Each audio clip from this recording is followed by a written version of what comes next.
At any rate, so all of them have written a And similar scene. your students should know that directors and writers are natural enemies. They should know that. Yes. So start from that premise. And,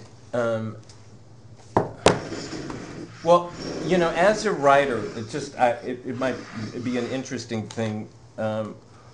What I mean, we've developed scripts, but I'm really a producer when we develop scripts. What has your experience been with directors?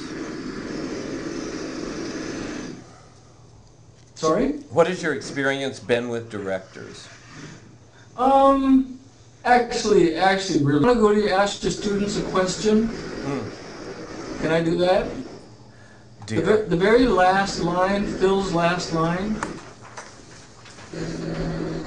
Are they aware of that line? Yeah. They have a copy of it. Okay. All right. So tell me what's wrong with that. As a director, what would you first thing you'd say is, hey, you know what I think we could do here? We could blank. I can hear. Oh, Okay. okay. Um, my thought was that it seems very blunt and self-aware, and that maybe he would be a bit slower to come to that realization about himself. It seems that he's come to that conclusion very quickly, considering how emotional he is.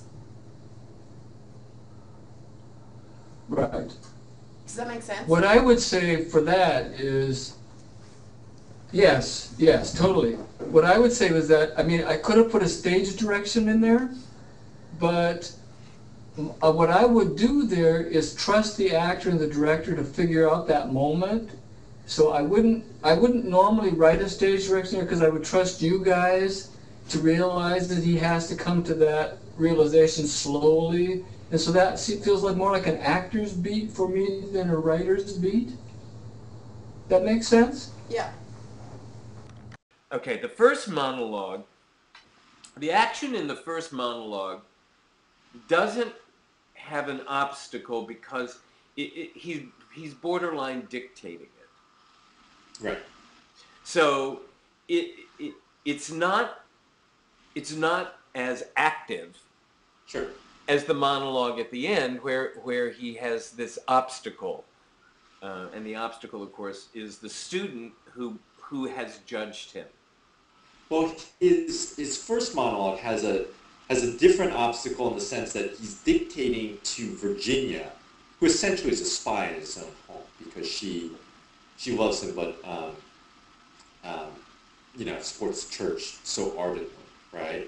And so he's dictating in a way where it's like he's trying to dig at the church in a way Virginia won't detect. But I suspect that he doesn't think Virginia's very smart, even though he's his own daughter.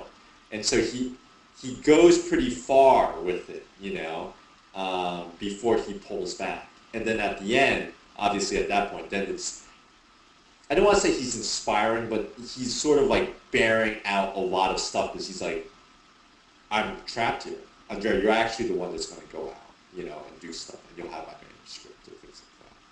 Well, yeah, because I mean now he has the opportunity, in a sense, to publish. And in order to get it, I mean, it's really wonderful. It's Brecht has given us this scene where the how late is this in the play, by the way? Very late. It's very late in the, yeah, it's scene 14. So, yeah, he's given us this character who has both the satisfaction of having done it and the satisfaction of having somebody who has lost faith in him have a revived faith in him. Right. It's like the ultimate orgasm.